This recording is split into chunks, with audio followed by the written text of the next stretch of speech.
community-based involved parents. It goes beyond offering more clothing, identification, anything that you can think of that somebody needs to start their life all over again. The resources, or what we provide specifically, is really help provide the guidance and support for somebody to reinvent themselves.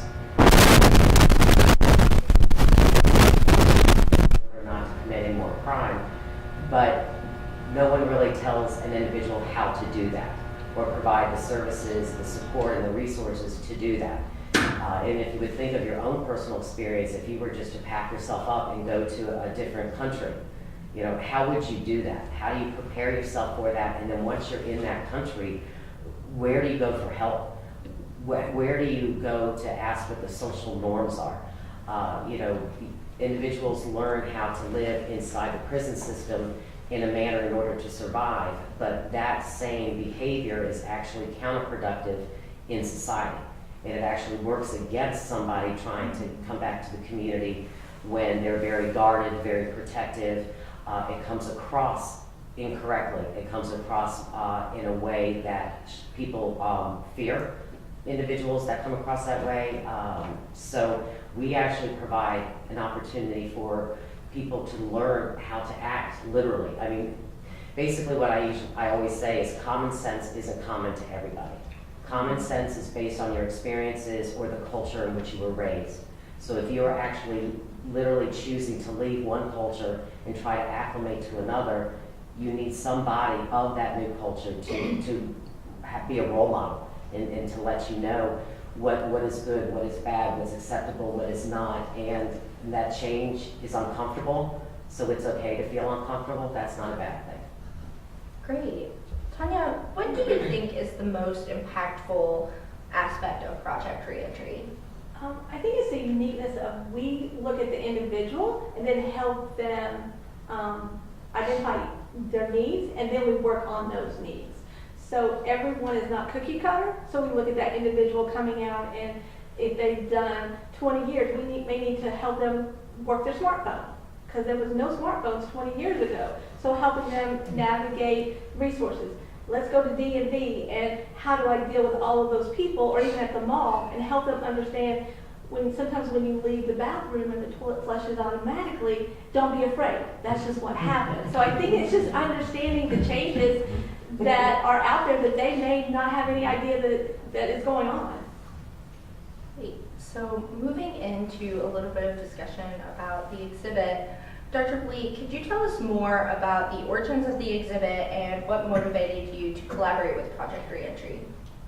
Yeah, so I teach public history, and one of the goals of my courses in public history is for the students to present an exhibit to the public, right? So I think that a good public history class has to involve students in community-based research. They have to talk to people, they have to listen to people, what they say, interpret what they find about the history of this local place for a public audience, right? So it has to be informed. It also has to have a level of empathy that I think is important, and it has to be, I believe, grounded in the community. So based on my first experience teaching public history in Winston-Salem, I decided to make a number of changes for the second time. And the main change was that I wanted my students to take on one project and work with one organization or institution and have to collaborate with one another and to share expertise, right, with the public, but also with the organization, right, in the kind of partnering institution. So I guess the origins of the topic and this exhibit come from Wake Forest had a speaker series, and in the spring of 2014, Michelle Alexander came to speak about her book, The New Jim Crow. And for me, it opened my eyes, right, to something I just had no experience with, no idea about, the level of mass incarceration, the historic roots of it, and why it's a significant social problem today. She talked about it as a national problem, but I don't know anything about the local issues with incarceration. So I asked around big forest and got some contact information of Project Reentry. I looked into the program, so impressed with the work that they do just based on their website. So I contacted Project Reentry, and they were kind enough to invite me to their office, and we talked about how we might collaborate, right? How we might share some goals. What I wanted my students to get out of an exhibit, right, and a collaboration, and how that might dovetail with what they hope for their clients, the people they work with, their graduates. And so over the summer, we worked out the logistics that my students would interview graduates post-release. And they also pointed out to me that many of their clients are extraordinary artists and writers. They have all of these talents that they've used well in prison, right? And to have that those talents be kind of recognized would be celebrating and honoring their humanity. An important step in, I think, making the public see former offenders differently, right? Rather than just as former offenders. So, in the case, it was a summer of learning for me, certainly. And we were able to create a class in which students could go into the prisons and take part in the Project Reentry curriculum for one day at least, get to know some of the men who were in the curriculum and also the graduates. I think pairs of students interview graduates, and then based on their art and their words, their experiences, created this exhibit. I think I'll stop there. Well, the next question is actually for you again. How did you balance the goals of student learning with Project Reentry's work and an accurate portrayal of graduates' experiences? So I had to, I think working with Project Reentry was important to set up the logistics of the class, right? So it would create a framework for students to have experiences. It was my job to facilitate their learning and their access to local resources and to books. But then I had to trust program coordinators to contribute their critiques, right, and to really help me guide the students. And I had to trust the students that when they interviewed these men, they would feel a sense of responsibility toward them. And there were a lot of points where we came together to check in, right? So as the exhibit developed, Project Reentry would give their feedback. There was an artist who also generously gave his time to come and give his feedback on the interpretation that the students were working on. So it was a process throughout that I think mostly came down to the big lesson for me, right, is learning how to trust all the people involved. Great. So now I'd like to hear from Mallory. Can you describe your experience with the prison visit and the interviews, and what were your interactions like with the people that you interviewed? So the prison visit and the interviews were two very different experiences. So in fall 2014, we went into the prison, and the thing that has stuck with me the most after 2 years is that we were not allowed to bring our cell phone. Under no circumstances were we to bring a cell phone. That's a law. You're not allowed to bring a cell phone into a prison. And I think it's just striking how unsafe you can feel as a 20-year-old if you aren't allowed to bring your phone into this situation in which you're very unfamiliar, and that feels like your exit, and that feels like your lifeline. And to have that taken away from you is just a very small taste of what these people experience. But then walking through the prison, it was nothing like Orange is the New Black, or nothing like anything you see on TV. It looked more like a school, and experiencing it through your senses and feeling very comfortable in this space in which you're probably not supposed to feel comfortable, and finding yourself grow increasingly comfortable as you heard from these men as they became human really right in front of you, and as their experiences were very relatable as they were learning from project reentry coordinators how to navigate this modern world they were going to go out into. And at this stage in our lives, we had also been learning how to navigate this world that we were going to be into. And so that was a very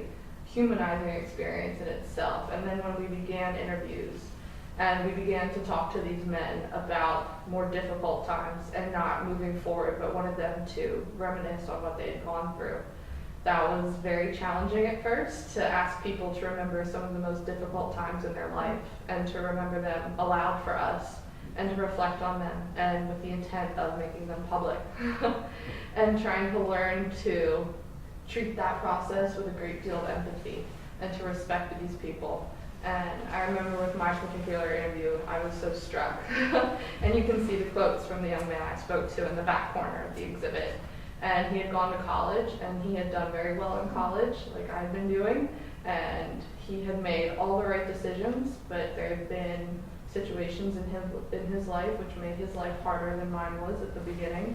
And he started to make the wrong decisions because he felt like he didn't have any other choice. And that placed him in a series of negative paths. And to just see how quickly one choice could put you somewhere that would change the rest of your life forever, it was very striking to encounter that with someone the same age I was. So speaking specifically to the exhibit, what types of interpretive decisions did students make, and what was it really like working on this project as a student? The power of interpretation was huge, and we realized that we were holding people's lives and people's own versions of the truth in our hands. And it was difficult to decide what parts of someone's truth you wanted to include and what parts of someone's truth you wanted to exclude, and how you wanted to show them to the world. And so we had a lot of power over what we were going to include and what we were going to exclude, and we had a lot of interpretive power too. It's very difficult to take someone's life and step back and say, well, they did this because a larger force was at play, but they didn't feel that larger force. And we had to decide, are we going to discuss that larger force, or are we going to focus on the humanity? And so we tried to find that balance, and we argued and debated over finding that balance, and we were guided on finding that balance from all the people up here. And so it took a lot to learn that you have to respect people first and foremost when it comes to doing public history. And then your interpretation needs to be an afterthought, but it needs to be a very powerful afterthought. Great. So my next question is for both Tanya and Rebecca. How do you think that participating in these interviews was impactful for participants in Project Reentry? And how does this exhibit work to meet the goals of Project Reentry? I think for the participants' perspective, I think it was empowering, especially for the gentleman that Lisa was talking about, that really wanted to be involved in the meetings, that wanted to be involved in the creation of the whole exhibit. And one meeting that we had that was at Wake, and he was there, he was just sort of mesmerized by the whole.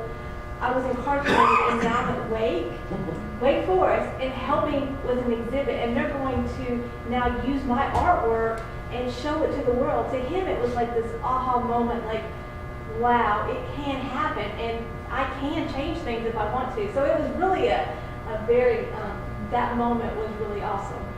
And his artwork is part of the exhibit, and the captions in which he explains what the artwork is very, very impactful. The picture actually says more than just the words. Now, for how this exhibit helped with the goals of Project Reentry is part of our challenge is to try to help the society, all society, not just necessarily Winston-Salem or Forsyth County, but society and its members and society to understand who these people are. They are their mothers, their fathers, their sisters, their brothers, their aunts, their uncles. They're human beings. Our biggest challenge is the media. For some reason, prison is a fascination, and there's a lot of reality shows that show a very inaccurate portrait of what a prison life is like, or what individuals in prison are like. And so when people in the community see that and then hear what we do, they get frightened. Over 95% of the folks that are in our prison systems are coming home. And we help the individuals come home. We try to help the community understand that they're coming home. We're not saying that we excuse the crime, but they're coming home, and we can either be proactive and try to help them acclimate, or we can be reactive when crime happens as a means of survival. So this exhibit was a very powerful way to bring a very human part of our work and of who we work with. I guess in a venue that I honestly couldn't wrap my head around when we first met with Lisa. I couldn't, it was so abstract that I really couldn't figure out how that was really going to end up being the exhibit, but it was, it's phenomenal.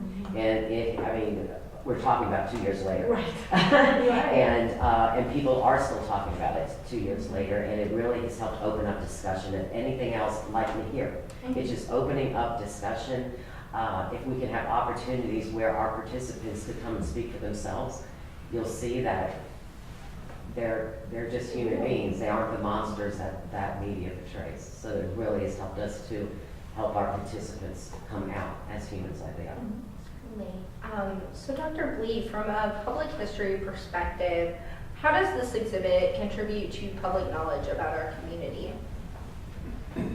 What I love about the title, right, is that it does actually work in a couple of ways, right? So if you think about what I believe is the goal of the exhibit of telling the community who we are, right, or revealing who we are, right, then the we is really too, right? So certainly this is educational about the experiences, right, of 5 or 6 individual men, right, who talked about their stories, who interpreted their art or their writings for public audiences, and it helps, I think, everyone who views it, right, to recognize that these individuals are our community, right? They're members of the community. They have backstories, and they have everything that we all have, right? Problems and dreams and aspirations and talents. But the other way in which the title and the exhibit works for us to make us think about who we are in a community is to confront stigma, right? And to recognize that we have this structure in our community, right, where people are imprisoned and they are released into a sort of different place, and it's kind of our responsibility, right, to recognize what kind of community we're creating for people to come back to, right? And so what I think is the most powerful panel is the one that was facing us right here, right, where the students very bravely, honestly, addressed some of their discomfort walking into the prisons, right? And this is an invitation for viewers of the exhibit to also think about the kind of expectation, the stigma that they carry with them about former offenders. And it's an invitation to reform our community into one that's more welcoming and more loving and more empathetic and understanding. So I think that's the educational mission in 2 ways. Great. So Rebecca, how do you think that this exhibit will be sort of beneficial for the mission and goals of Project Free and Tree specifically? Again, I just think that it gets the human aspect out there, that it is historical. You can see for how long this has gone, and the economic conditions and how that parallels with prison and incarceration and so forth, and then and kind of see that how it builds through. And it's good to know that, the history of it, but at the same time, let's not repeat history. Is let's understand that we need to be a kinder world. We need to be a kinder community. And there are individuals that have made bad choices, and they have gone through the prison experience and whatever as a consequence of that. But we all make bad choices. And the idea is, again, these individuals are coming back to our community, but also they're coming back to family that's already in the community. And so to help this individual coming home is honestly helping the family heal and helping the family to be able to go on with their lives and not be stuck in a sense of serving the sentence that their loved one is because of their association with them. That's stigma. The family is also very much stigmatized by having a relative who is incarcerated or a relative who has done a crime. And then the community then, treats them different, looks at them differently, and then to take it one step further is the effect of that on the child. And when you talk about how there is this generational problem about individuals that, I think they say it's over 50% chance that if one of the parents are incarcerated, that a child of that family will be incarcerated. And I think to just bring it out, let's talk about it. And if you do have some reservations, what are they? What are they based on? And get to know the individuals that are coming home, get to know their families, and understand that we all have struggles. And again, it's not to forgive, but at some point we have to be able to help individuals move on to the lives they were meant to lead. Great. So leading off that, Tanya, could you talk a little bit about your initiative, Project Family? So Project Family, the new division is we've been working with the individual, the person that's incarcerated, and many times their parents. So what happens to the families, the children? They're in many ways the invisible victims in our community. So once the parent is incarcerated, there are reentry programs, there's other things, but what happens to the family and the community? They have that stigma of in school, where's your dad or where's your mom? They don't want to tell anybody that they're in prison, and they think that other kids will make fun of them. So they're dealing with a lot as kids. The kids should not have to deal with that. They should be able to be kids. So that was, and plus, for my incarceration, what my children went through because of my incarceration. And their father did not want to co-parent with me in a positive way. So they suffered because of that, and kids should not have to suffer. And the thing is, if the two parents or the caregiver and the parent don't agree, they need to come to some resolution and say, okay, we're just going to agree to disagree that these things happen, but what's the best interest of the kids? And that's the main focus of Project Family is let's look at the kids, give them a voice, be an advocate for the kids on what do they want. They want to be heard. They want to be told the truth. They don't want to know that mom or dad's been in prison or in school for 20 years. And they've been in prison, or they've been on the job. Let's give them a voice. Let's help them. So there was no one program that really works with the entire family. So we have the pockets of re-entry, we have maybe support groups, or the Boys and Girls Club for the children. But Project Family brings it all together. And let's look at the whole family unit. However you want to define family, that's the individual's family's decision, whether it's grandma and the parent, or an aunt or uncle who's caring for the kids. And then let's look at how can we bring them together. So we developed a curriculum where it's, let's talk about communication. Let's talk about forgiveness. Let's move forward. Let's find a better way to help the child. And so we've also partnered with the school system. And if we identify a child, we can then connect them to a social worker or a counselor in the school to help that support while they're in school. And then we can begin to work with the caregiver and the parent to come to an agreement on what's the best interest of the kids. Thank you. So for Mallory, looking back, what new insights did you gain by working on this project, and was there anything else that you wish you could have added to this exhibit? Insights, we spoke to at length in class, and we're lucky enough to be able to discuss with my 5 other classmates. And for many of us, it was a class that you don't really come back from the same. It changed the way that we saw a lot of things, and it really changed the way that you function in society, and changed the way that you approach people, and that you approach your community, and that you see your community and see how your community fits into a larger historical picture. Looking back 2 years, revisionist history is always quite interesting. But there are so many more things that we wish we could have included. We really would have loved to hear from more people. We would have loved to hear from women. We would have loved to hear from people from different racial backgrounds. So there's a lot of growth that could happen in the exhibit, and we would have loved to have done that and to have made it a bigger picture of what the community actually looks like. Sure. So again, for Rebecca and Tanya, what else would you want the community to know about Project Reentry, and what can we all do to build a safer and more supportive community here in Forsyth County?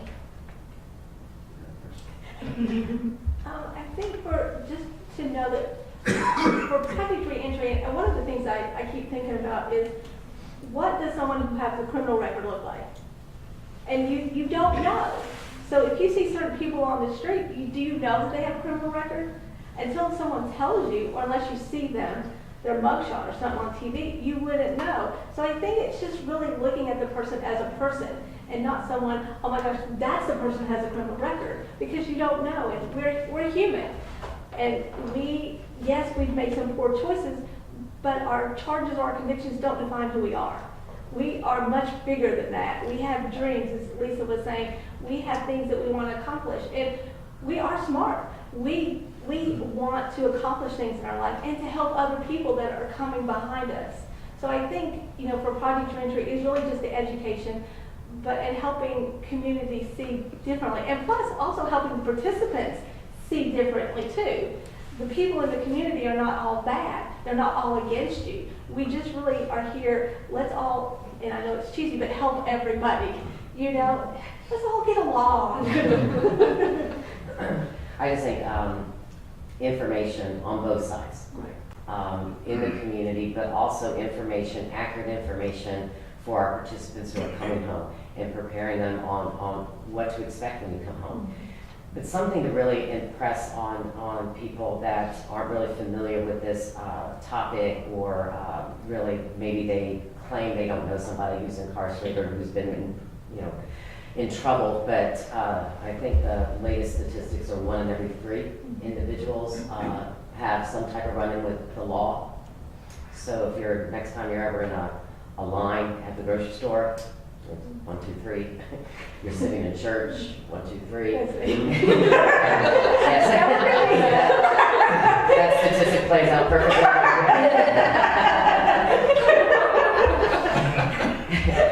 But I also think, when I say put a bit of the human aspect into it, we have one gentleman that was incarcerated for 32 years.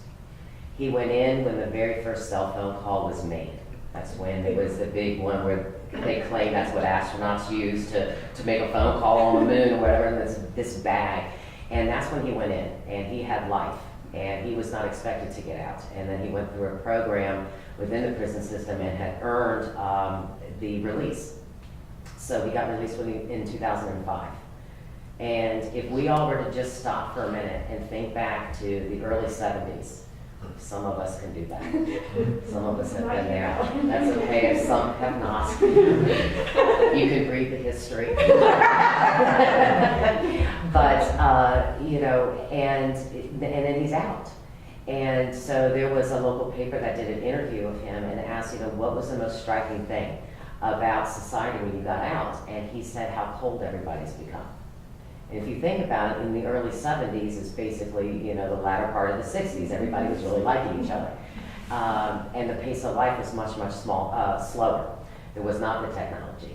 And then asking him what was the biggest challenge of him coming home and staying home, and he said to learn to love again.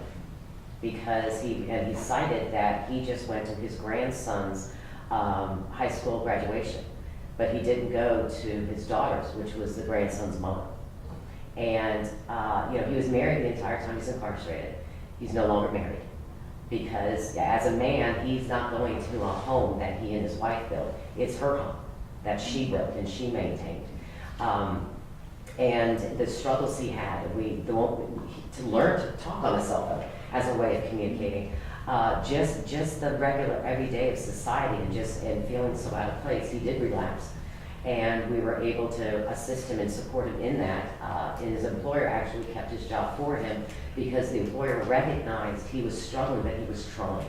He was trying to understand this world that he left so long ago, and honestly convinced himself and just came to realize in order to survive in prison is that he would never get out.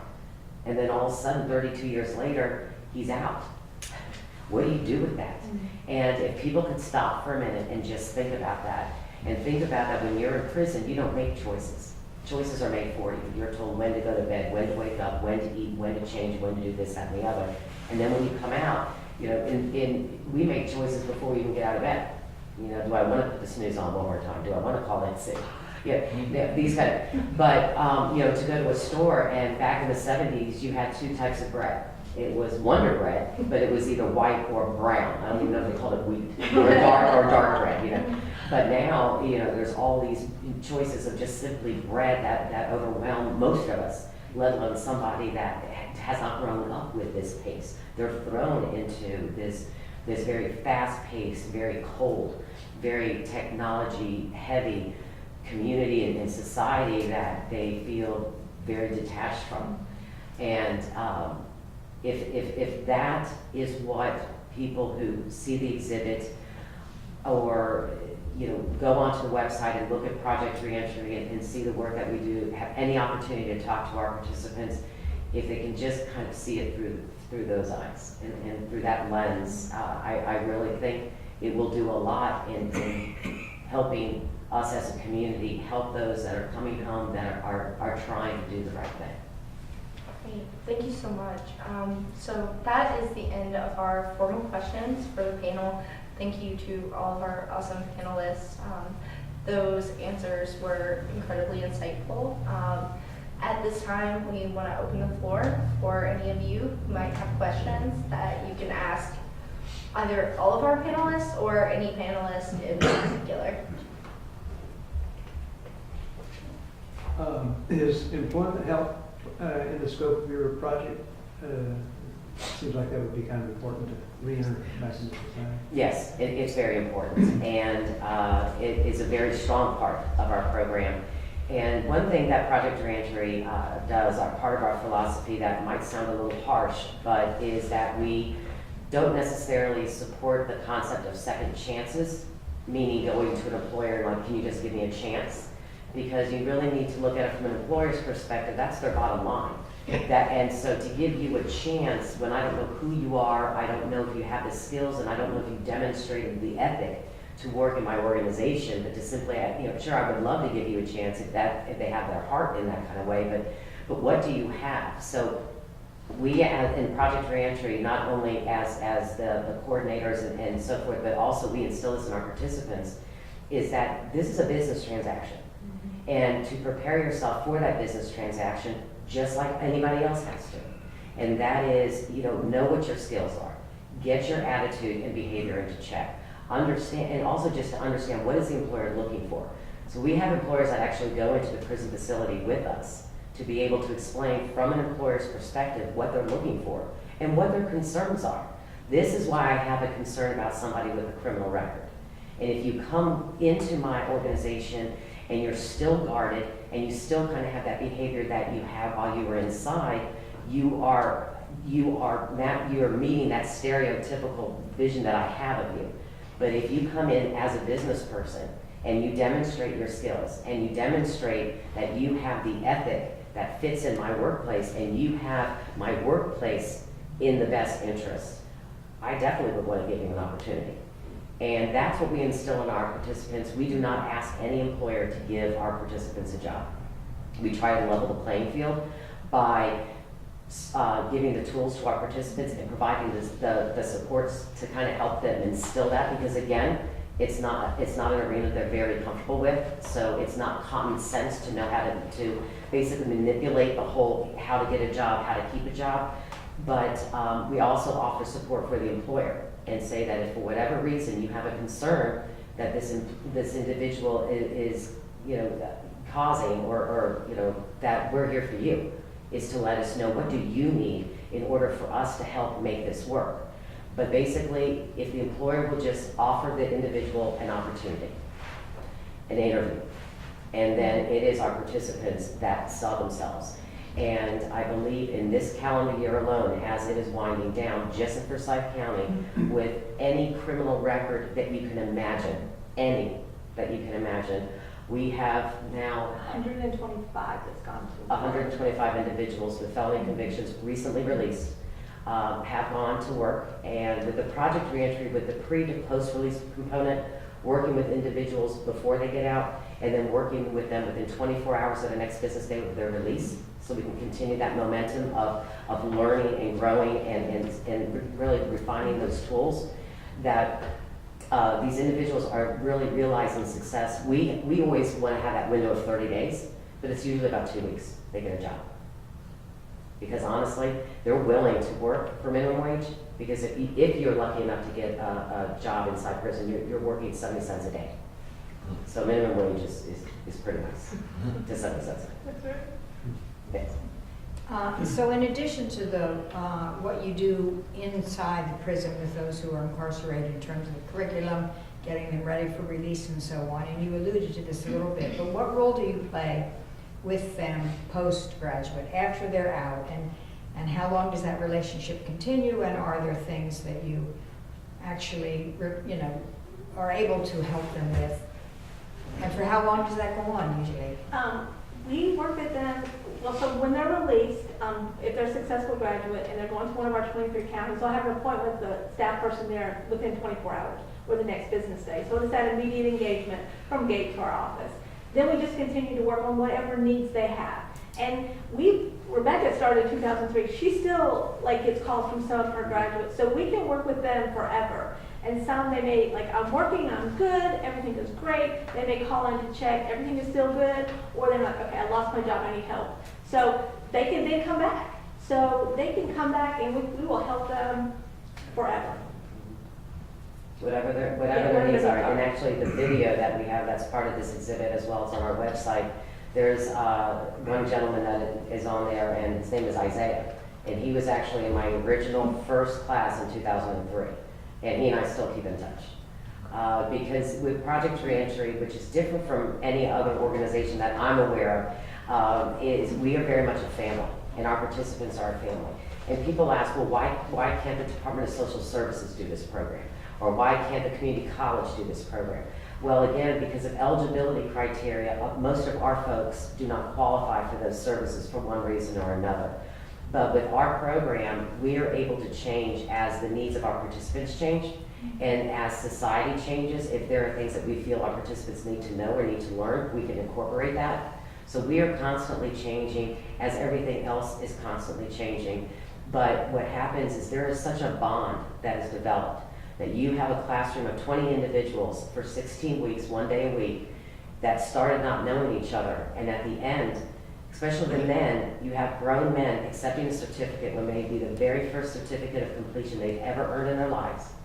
And they cry because we gave them hope. If nothing else, we gave them hope. And for somebody who felt hopeless and lost, having hope, you can do just about anything.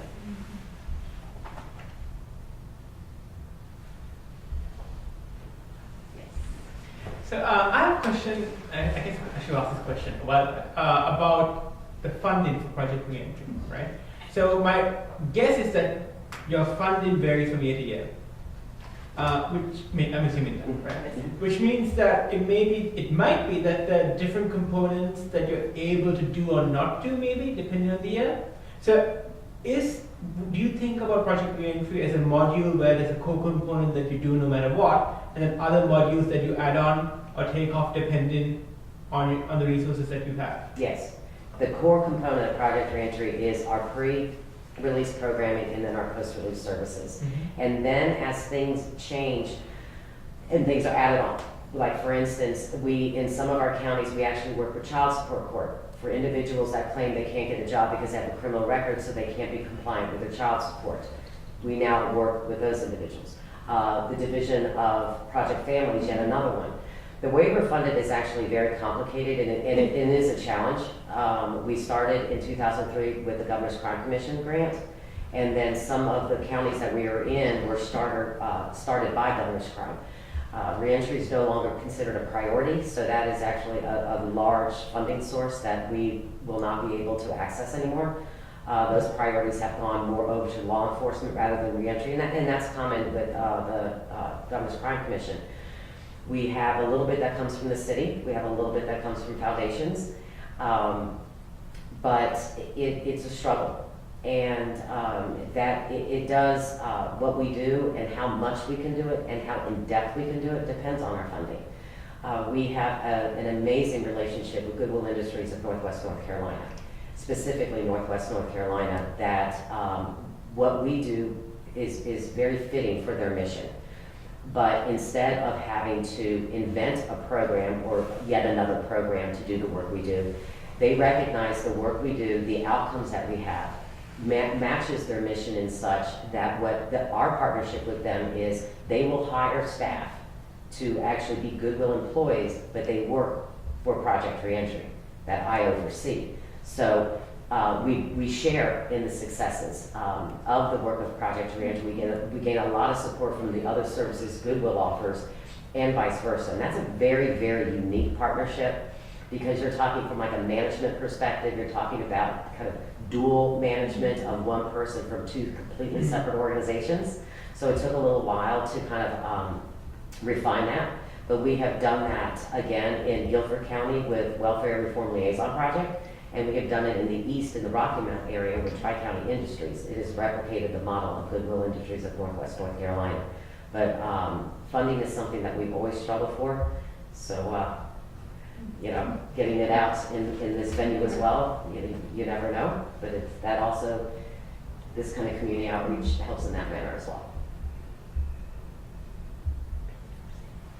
And Project Reentry, specifically, just for clarification, is a division of, it's under the Department of the Criminal Justice Department of the Piedmont Triad Regional Council. So that's the home, that's the hub of Project Reentry. And then our partnerships are like with Goodwill, WRLP, and Tri-County Industries. But it actually was birthed, so to speak, under Piedmont Triad Regional Council. All right, well, that will be the end of our program. Thank you to you all for coming out to hear more about Project Reentry and to see our new exhibit.